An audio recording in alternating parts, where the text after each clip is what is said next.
والذی، اور وہ شخص، تولا، جس نے حاصل کیا، کبرہ، سب سے بڑا حصہ، منہم، ان میں سے، اور ان میں سے جس نے سب سے بڑا حصہ حاصل کیا، جس نے سب سے بڑا کردار ادا کیا، عبداللہ بن ابی رئیس المنافقین، لہو، اس کے لیے، عذاب عظیم، اس کے لیے بہت بڑا عذاب ہے، اس کے لیے بہت بڑا عذاب ہے۔ یہ عذاب پھر اس کو دنیا میں بھی ملا اور یہ عذاب پھر اس کو آخرت میں بھی ملے گا۔ اور دنیا میں کیسے ملا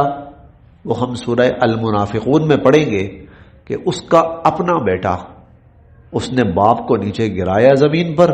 اور باپ کے سینے کے اوپر اپنا گھٹنا رکھ کے وہ بیٹھا، اور بیٹے نے کہا کہ بتا